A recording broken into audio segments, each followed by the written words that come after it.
The message arrived on a Tuesday morning. Kite was sitting in his small apartment on Earth, drinking coffee and watching the rain fall outside his window. His dog, Biko, was sleeping on the floor near his feet. The German shepherd's ears moved slightly when the communication device made a sound, but he did not wake up. Key-Te read the message 3 times. The Galactic Unity Council was hosting a special event. They called it the Companion Exchange Festival. Representatives from 12 different alien species would come together on a space station called Harmony's Rest. Each representative would bring their homeworld companion. The creatures they kept for friendship and comfort. Earth had been part of the galactic community for only 15 years. Humans were still new, still learning about the hundreds of species that lived among the stars. This invitation was important. It was a chance to show the galaxy that humans were not just clever and dangerous. They were also capable of love and connection. Key-Te looked down at Biko. The dog had opened one eye and was watching him. His tail moved slowly back and forth. "Looks like we are going to space, boy," Kite said. Biko's tail moved faster. Key-Te was a xenobiologist. He studied alien life forms. He had traveled to 3 different planets and met dozens of species. But he had never been to a gathering like this one. He had seen pictures of alien pets before.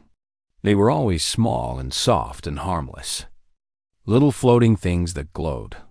Round fuzzy balls that made happy sounds. Tiny creatures that sang beautiful songs. He looked at Biko again. The German shepherd was now fully awake, sitting up straight and watching Kite with intelligent eyes. Biko weighed 35 kilograms. He had 42 teeth. He could run fast enough to catch almost anything. His ancestors had hunted alongside wolves in the frozen lands of ancient Earth. "This might be interesting," Kite said quietly. The journey to Harmony's Rest took 6 days. Kite spent most of that time in a small cabin with Biko. The dog handled space travel well. He was curious about the strange sounds and smells, but he stayed calm. Kite had trained him since he was a puppy. They understood each other without words. On the 5th day, Kite received information about the other delegates. He read through it carefully. The Villani were coming. They were tall and thin, with skin so clear you could see light pass through it. They had 4 arms and moved very gracefully. Their companions were called shimmer wisps. These were small floating creatures that glowed with soft colors. They made sounds that helped their owners feel peaceful and relaxed. The Korath were also attending. They were covered in thick brown fur and had 6 legs. They looked a bit like large friendly bears, though Kite knew this comparison would mean nothing to them. Their companions were moss puffs. These were round, soft balls of living material that purred when touched. They fit perfectly in the palm of a Korath hand. The Tilani would be there too. They were ancient beings with hard crystalline growths on their bodies. They moved slowly and spoke even slower. Their companions were crystal singers. These tiny creatures could feel the emotions of their owners and respond with beautiful harmonies. Kite read about 9 more species. Every single one of their companions was small. Every single one was soft. Every single one was completely harmless. He scratched behind Biko's ears. The dog leaned into his hand and made a sound of pleasure. "We are going to stand out," Kite said. Harmony's Rest appeared through the window on the 6th day. It was a massive station, built in the shape of a flower with many petals. Each petal was a different section where different species could live comfortably. The center of the flower was the common area where everyone could meet. Key-Te watched as other ships arrived. Small, elegant vessels from the Villani. Large, comfortable transports from the Korath.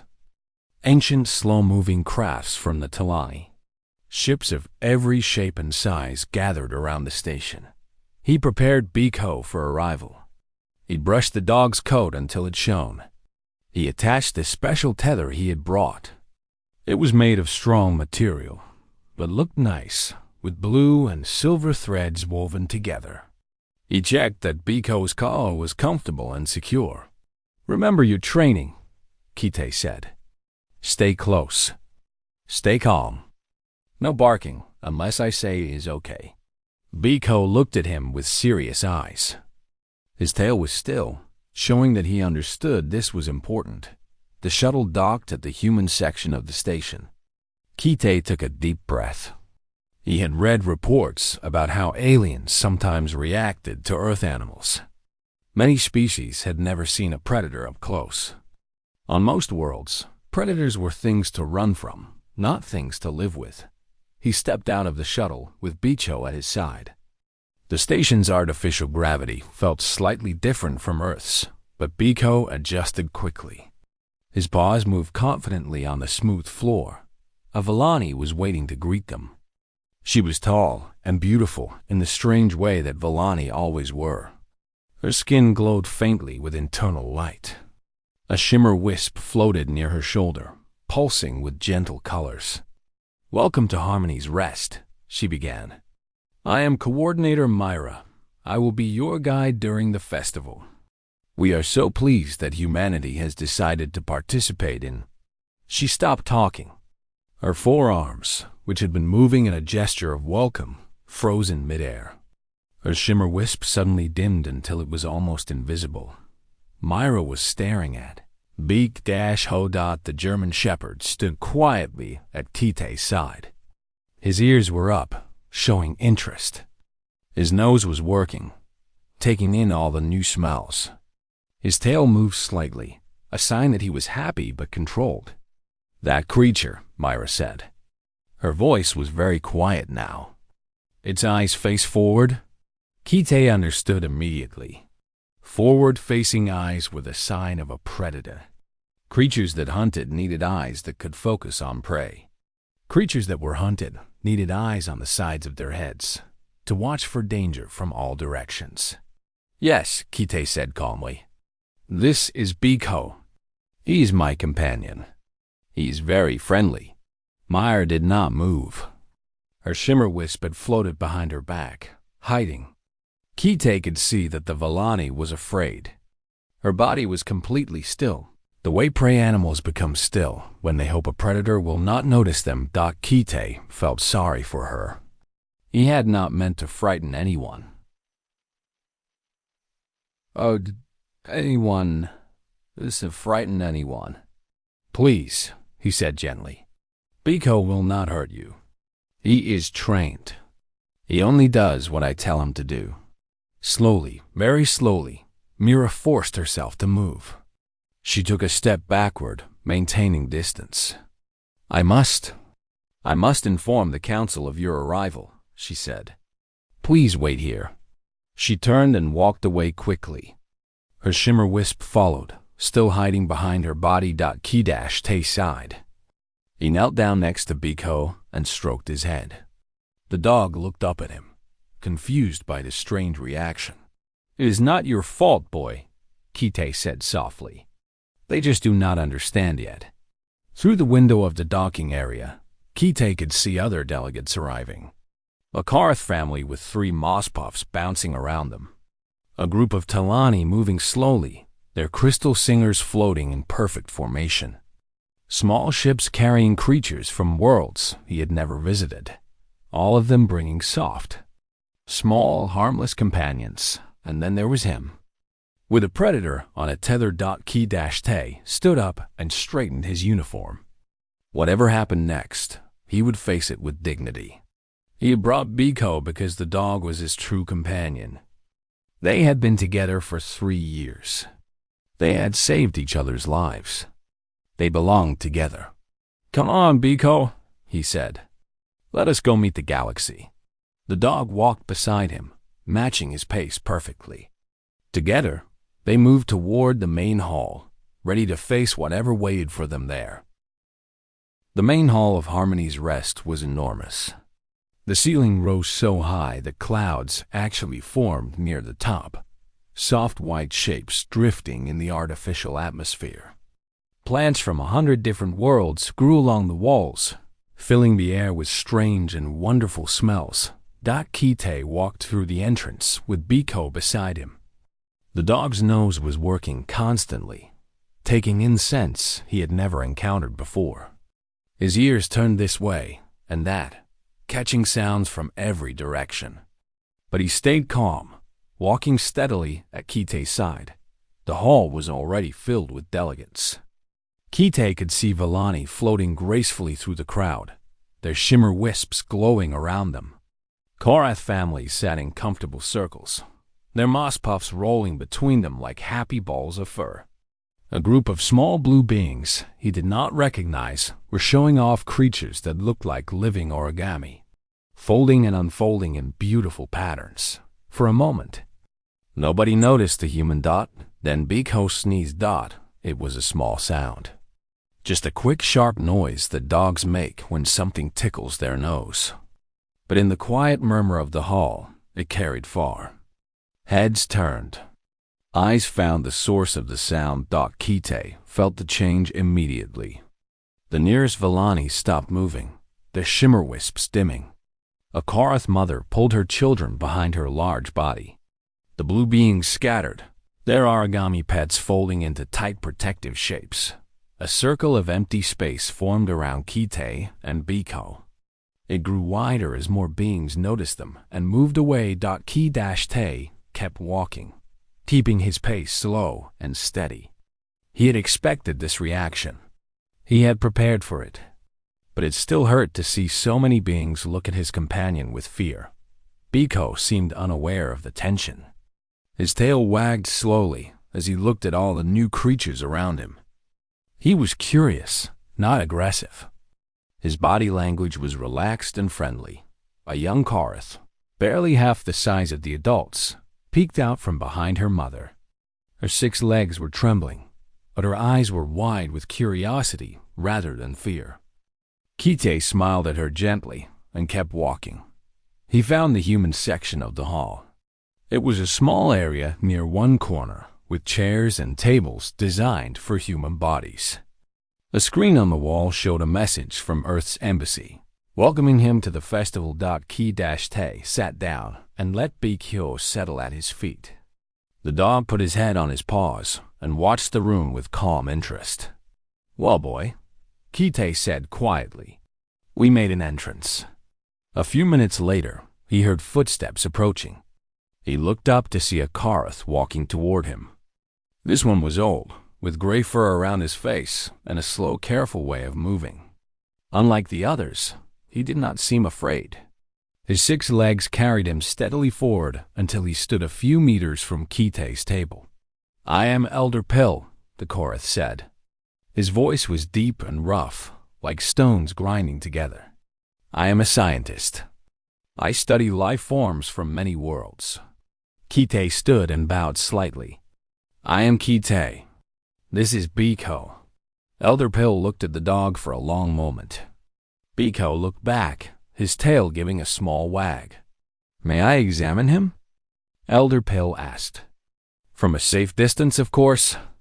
Kite nodded. "Of course." Elder Pill took out a small device and pointed it at Biko. Numbers and images appeared on a screen that floated in the air. The Korath scientist studied them carefully, his face becoming more and more serious. 42 teeth, he read aloud. Designed for tearing and crushing. Bite force of 238 pounds per square inch. Capable of crushing bone. He paused. Cardiovascular system optimized for sustained pursuit. This creature could chase prey for hours without tiring. Kite said nothing. Everything the scientist said was true. Hearing range extends beyond most species, Elder Pill continued. Sense of smell approximately 10,000 times stronger than human. Night vision. Fast reflexes. He lowered his device. This is not a companion animal human. This is an apex predator. He is both, Kite said calmly. Elder Pill tilted his head, a gesture that Kite knew meant confusion among the Korath. How can something be both? Kite knelt down next to Biko. He scratched the special spot behind the dog's ears, the one that always made him happy. Biko's eyes closed with pleasure, and his tail thumped against the floor.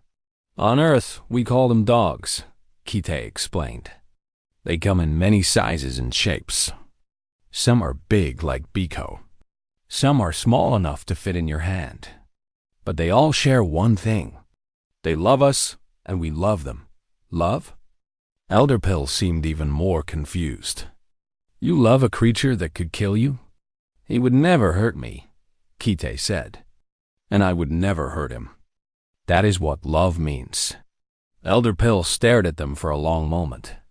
Then he turned and walked away, shaking his large head slowly. Kite sighed and sat back down. Biko put his head on Kite's knee, sensing that his human was sad. It is okay, boy, Kite whispered. They will understand eventually.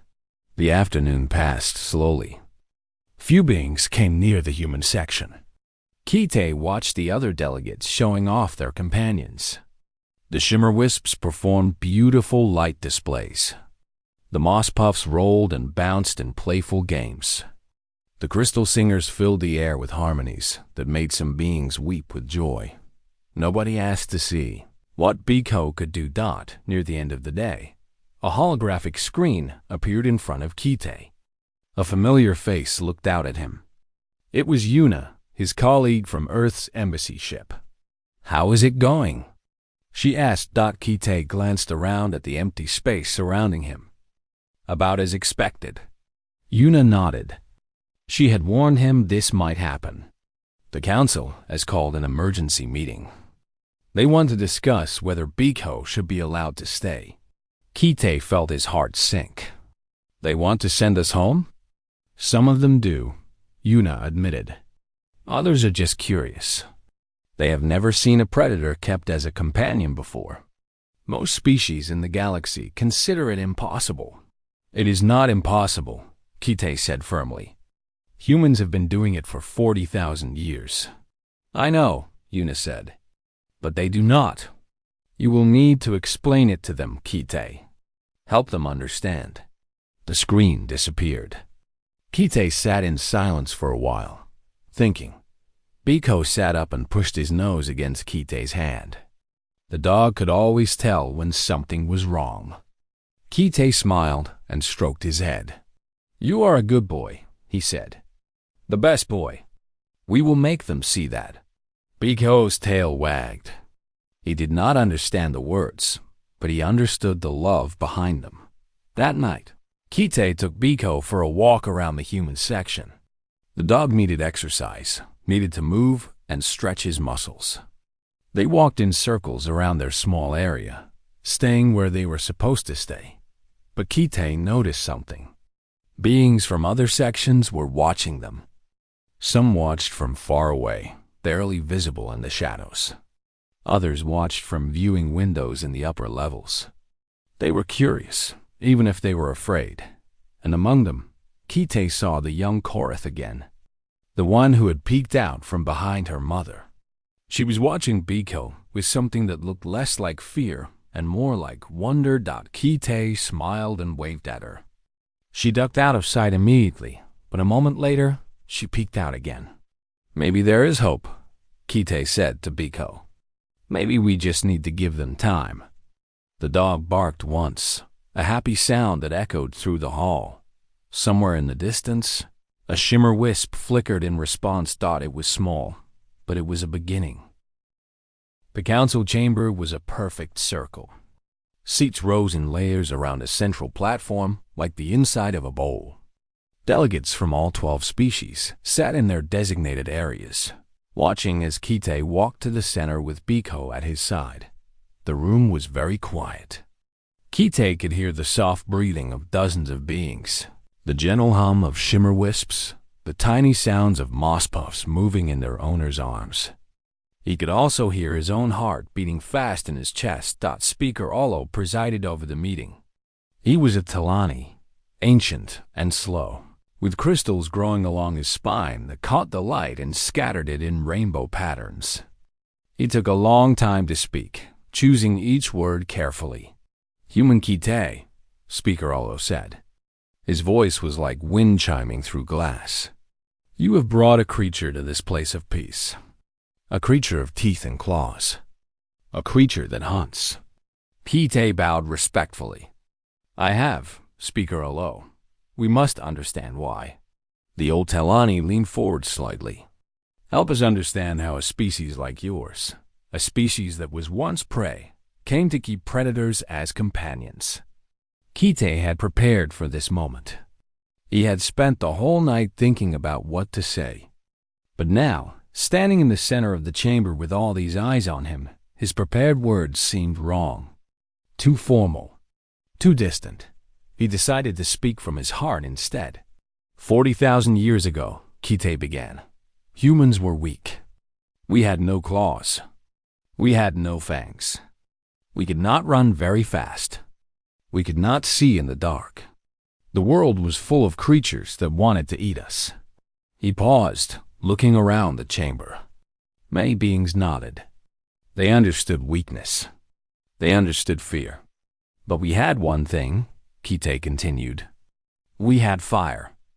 We could make warmth in the cold darkness. We could cook food that other creatures could not eat. And every night we gathered around our fires and watched the shadows for danger. Biko sat quietly at his feet, watching the crowd with calm eyes. In those shadows, there were wolves.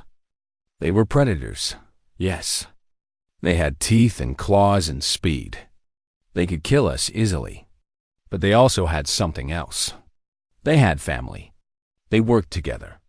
They were loyal to each other. Kite knelt down and put his hand on Biko's head. The dog leaned into his touch.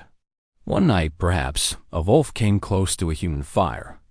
Maybe it was hungry. Maybe it was curious. Maybe it was alone and looking for a pack. We will never know exactly how it happened. But somehow, in that ancient time, a human and a wolf looked at each other and saw something familiar. The chamber was completely silent now. Even the crystal singers had stopped their soft humming. The human had food to share. The wolf had senses that could detect danger long before human eyes could see it. The human had fire that kept the cold away. The wolf had fur that could withstand any winter. Alone, they were both vulnerable. Together, they were strong. Kite stood up again. This is not a story about taming. This is not a story about control. This is a story about partnership. About two different kinds of creatures choosing each other. He looked at Coordinator Mira, who sat in the Volani section. Her shimmer wisp was glowing steadily now, not hiding. Over thousands of years, wolves changed. They became dogs. They became smaller or bigger, depending on what their human partners needed. They learned to understand human words and human feelings. They learned to love human children as their own puppies. A holographic display appeared in the air, sent by Yuna from the embassy ship. It showed images from Earth's history. Ancient paintings of humans and dogs hunting together. Photographs of dogs guiding blind humans through busy streets. Videos of rescue dogs finding survivors in collapsed buildings. Pictures of children sleeping safely with dogs watching over them. And humans changed too, Kite said. We became responsible for another creature's life. We learned patience. We learned loyalty. We learned that love does not require words. Elder Pill raised one of his 6 limbs. But the danger remains, he said. Your records show that dogs sometimes attack. Sometimes kill. Kite nodded. Yes, sometimes they do. Just as sometimes humans attack and kill each other. No relationship is without risk. But we believe the love is worth the risk. He turned slowly, looking at each section of the chamber. On Earth, there are more dogs than there are people in most alien cities. Millions and millions of them. They live in our homes. They sleep in our beds. They play with our children. And they protect us with a loyalty that never wavers. Biko stood up suddenly. His ears were forward, his body alert. Kite looked at him with concern, then followed the dog's gaze. The young Karth was there, the one who had been watching them. She had somehow gotten away from her mother and was standing at the edge of the chamber, staring at Biko with wide eyes. "TIA," a Karth voice called out. "Come back here." But the young one did not move. She was frozen in place, caught between fear and fascination. Biko looked up at Kite.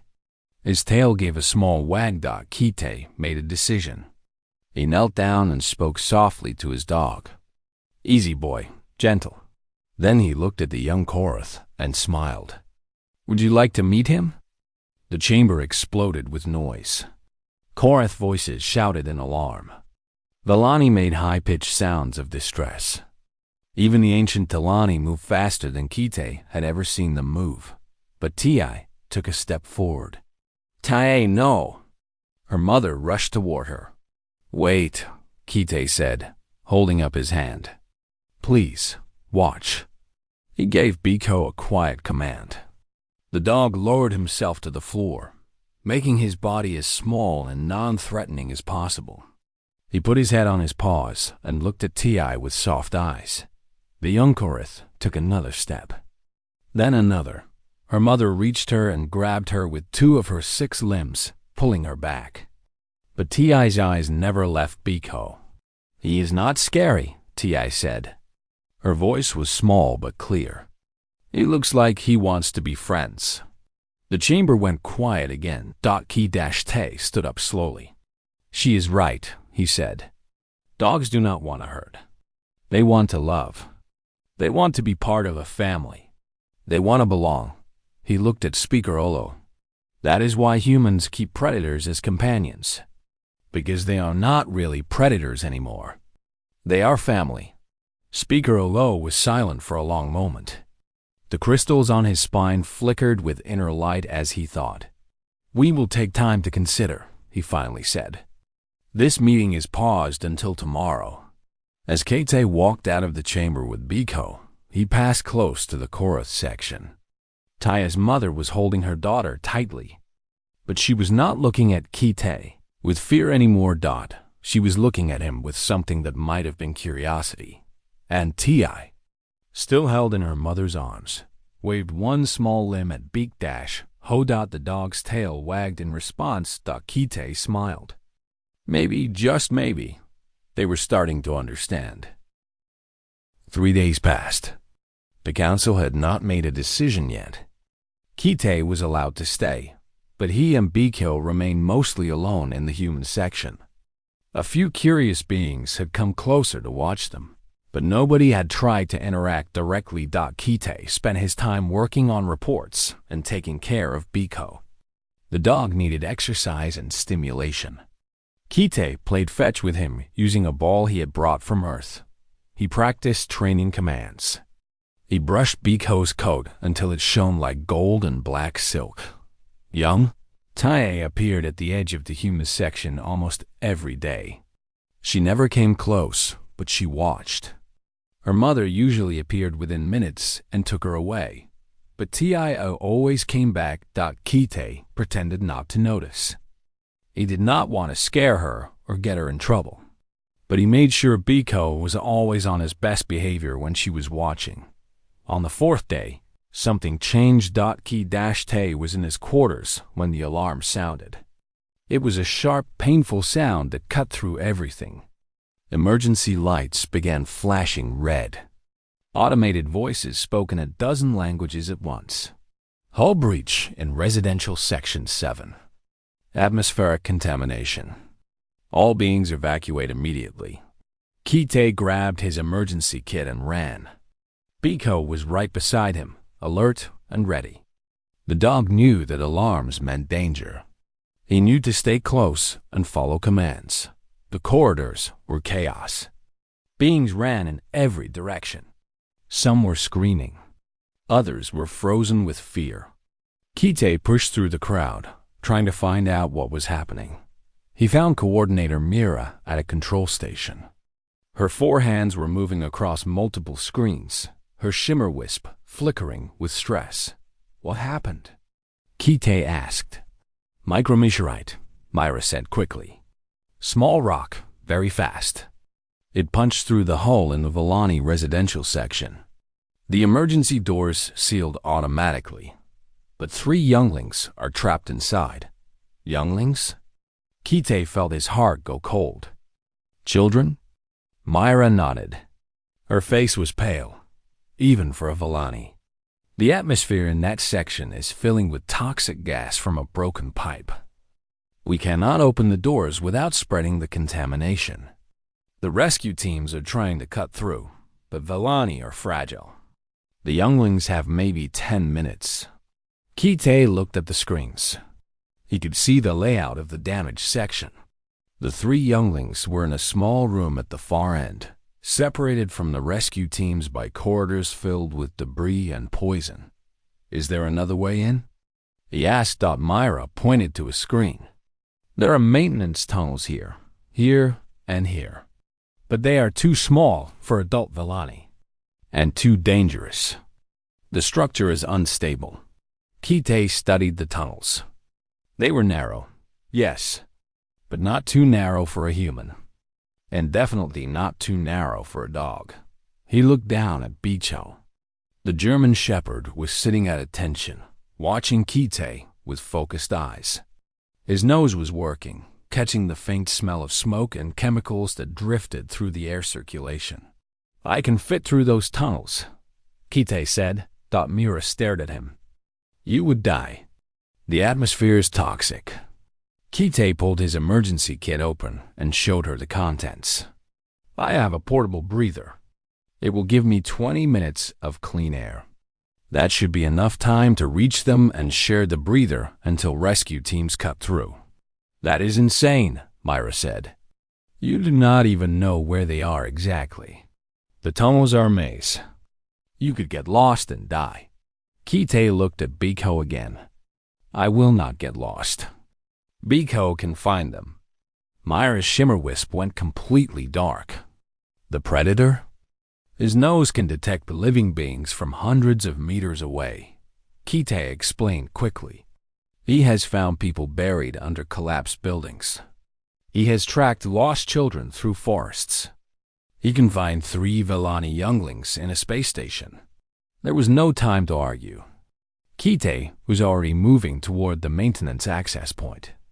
Biko ran beside him, sensing the urgency in his human's movements. Stopped behind them. Myra called out.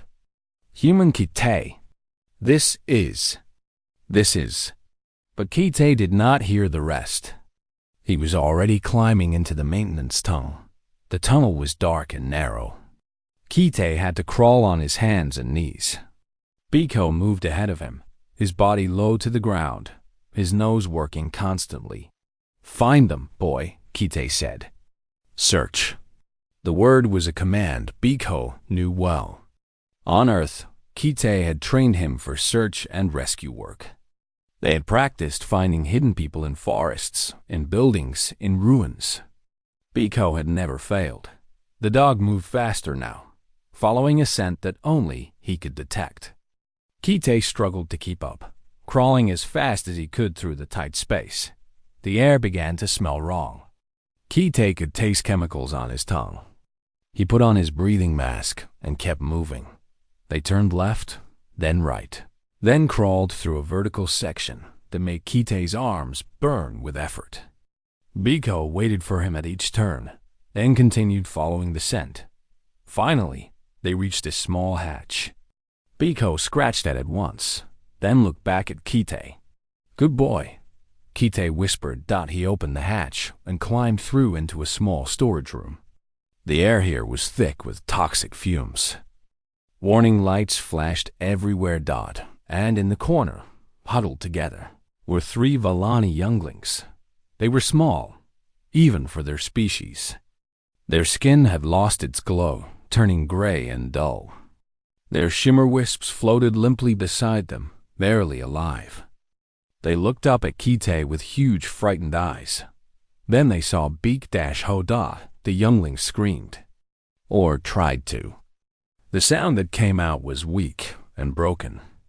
They pressed themselves harder against the wall, trying to get away from the predator that had appeared in their sanctuary.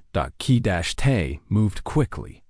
He pulled the breather from his face and pressed it against the mouth of the nearest youngling. "Breathe," he said. "It is clean air. Breathe." The youngling was too scared to resist. She breathed. Color began returning to her skin almost immediately. Ki-Te moved to the second youngling, sharing the breather for a few seconds, then third. He kept rotating between them, giving each one enough clean air to survive. Biko did not approach the children. He stayed near the hatch, his body positioned between them and the corridor outside. He was standing guard, protecting them. One of the younglings, a tiny one barely bigger than Biko's head, pointed a trembling hand at the dog. "Is it going to eat us?" Ki-Te almost laughed despite the situation. "No, little one. He saved you. He found you when nobody else could." The youngling stared at Biko. The dog met her gaze with calm, gentle eyes. His tail gave a small wag. "He has kind eyes," the youngling whispered. The rescue teams cut through 17 minutes later. When they opened the emergency doors, they found Ki-Te sitting on the floor, barely conscious from sharing his breather for too long. The 3 younglings were clustered around him, breathing clean air from his mask in turns, and Biko was lying across the doorway, his body blocking the worst of the contaminated air from reaching the children. His fur was wet with condensation, and his eyes were red from the chemicals. But he had not moved from his post. Coordinator, Myra, was the first one through the door. She stopped and stared at the scene before her. "He protected them," she said. "The predator protected them." Ki-Te smiled weakly. "That is what dogs do," he managed to say before the medics carried him away. The last thing he saw before losing consciousness was one of the younglings reaching out to touch Biko's nose, and the dog, tired and hurting, wagging his tail in response. Ki-Te woke up in a medical bay filled with soft light. The air smelled clean and fresh. Something warm and heavy was pressed against his side.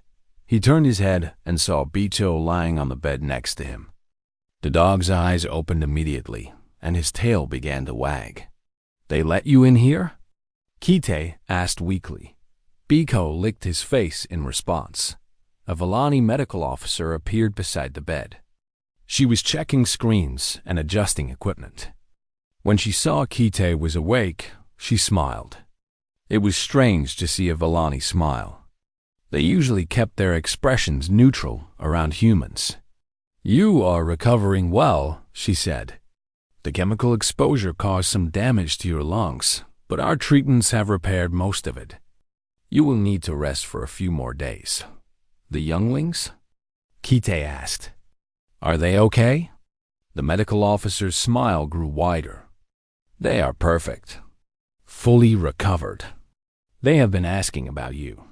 And about him." She looked at Biko. "We tried to keep the animal out of the medical bay, but he would not leave your door. He sat outside and cried until we let him in." Ki-Te put his hand on Biko's head. "He has never been away from me for long. We are partners." The medical officer nodded slowly.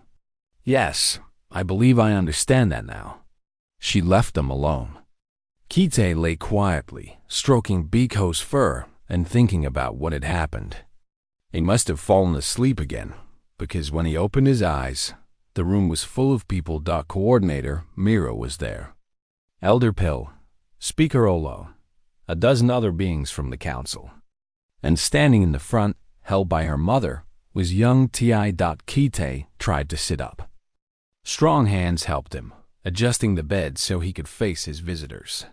Speaker Olo spoke first. His voice was warm, not cold like before. "Human Ki-Te, the council has made its decision about your companion." Ki-Te felt his heart beat faster. He put his arm around Biko, ready to defend his dog one more time if necessary. "We have decided," Speaker Olo continued, "that Biko is welcome to stay. Not just for this festival, but always. Any human who brings a companion like this to our stations will be honored, not feared. Coordinator Mira stepped forward. In her 4 hands, she held something beautiful. It was a collar, made of woven material that shimmered with inner light. Vellani craftsmanship.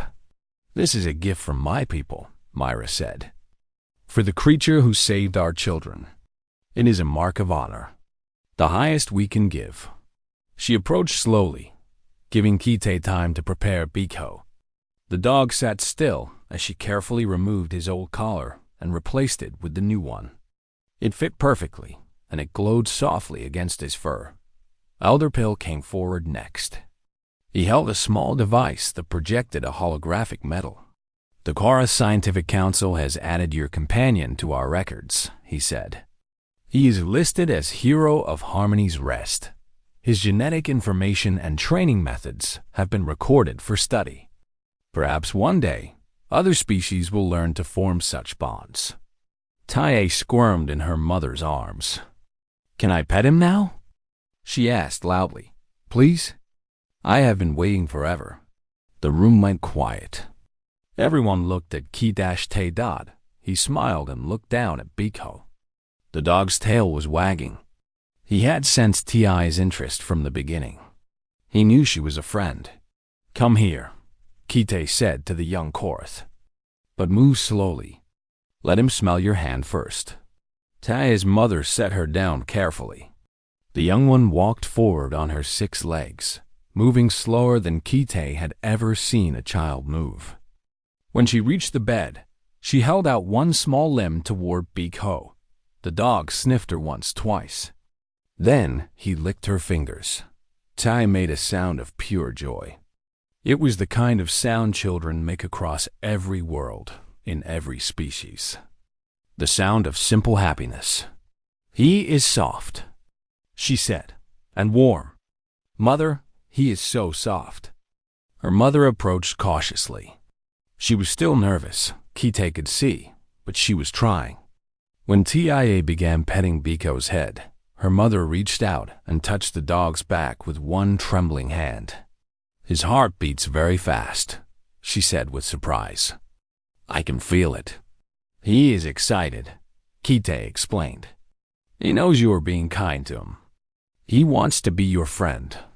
More beings came forward.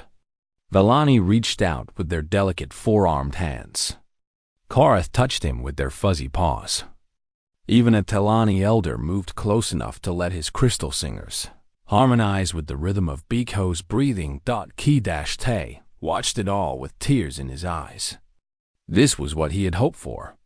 This was what dogs deserved. When the crowd finally thinned, Coordinator Mira stayed behind. Her shimmer wisp floated near Biko, glowing brightly. It seemed to have lost its fear. We called your companion a predator, Myra said quietly. We were correct about his body, but we were wrong about his heart. That is the secret of dogs, Kite said. Their bodies remember being wolves, but their hearts remember being loved. Myra nodded slowly. On our worlds, predators are to be feared and avoided. We run from them. We hide from them. We never thought to befriend them. She paused. Perhaps that is why humans have spread so far so fast. You do not merely survive despite your dangers. You make allies of them. Kite smiled. We do not tame our predators. We love them, and they love us back. The shimmer wisp drifted down and landed gently on Biko's nose. The dog went cross-eyed trying to look at it. His tail thumped against the bed. Myra laughed. It was a beautiful sound, like crystal bells ringing. They are becoming friends. Dogs make friends easily, Kite said. It is what they do best. The festival continued for another week. Kite was allowed to participate fully now. He and Bito walked through the main hall without fear. Beings who had once fled from them now stopped to say hello. Children of 3 different species asked to pet the dog every day. Biko handled the attention with patience and grace. He let small creatures climb on his back. He stood still while younglings examined his teeth. He played gentle games of chase with young Korath, who were finally brave enough to run with him. On the last day, Kite stood in the main hall with Bicho at his side. Representatives from all 12 species had gathered for a final ceremony. Speaker Olo addressed the crowd. This festival was meant to celebrate the companions we keep, the creatures that bring us joy and comfort. We thought we knew everything about such bonds. He paused and looked at Kite. We were wrong. The humans have taught us something important. The ancient Talani continued. Love does not require safety. Partnership does not require equality. Sometimes, the strongest bonds are formed between creatures who should fear each other but choose trust instead. He raised one crystalline arm toward Kite and Biko. Let this be remembered. Let this be taught. The human did not bring a monster to our station. He brought a friend wearing a monster's body. The crowd began to applaud. Different species made different sounds of approval. It was loud and strange and beautiful. Biko barked once, a happy sound that echoed through the hall. Several shimmer wisps flickered in response. A moss puff bounced toward him and rolled against his leg. A crystal singer landed on his head and began to hum. Kite knelt down and hugged his dog. You did good, boy, he whispered. You did so good. Biko licked his face and wagged his tail. He did not understand the ceremony or the speeches. He did not know that he had changed how an entire galaxy thought about predators and prey, about fear and love. He only knew that his human was happy. And for a dog, that was everything that mattered. Later, as their ship prepared to leave Harmony's Rest, Kite looked out the window at the flower-shaped station. Dozens of beings stood at the viewing ports, waving goodbye. Some of them were holding their pets. Others were waving with all their available limbs. You know, boy, Kite said to Biko, 40,000 years ago, a wolf and a human met by a fire. They decided to trust each other. They decided to be family. Biko looked up at him with loyal, loving eyes. I think today, we helped the galaxy take its first step toward the same kind of trust. Kite smiled. Maybe in 40,000 more years, every species will know what we know. That the best friends are not always the safest ones. Sometimes, the best friends are the ones who could hurt you, but never would. The ship began to move, carrying them home. Behind them, a young Korath named Ti was already asking her mother if humans would ever sell dogs to other species. And somewhere in the records of the Galactic Unity Council, a new entry had been added. It described a creature called a dog, a predator by body, a friend by choice. The entry ended with a simple note. Humans call them good boys. The galaxy is beginning to understand why.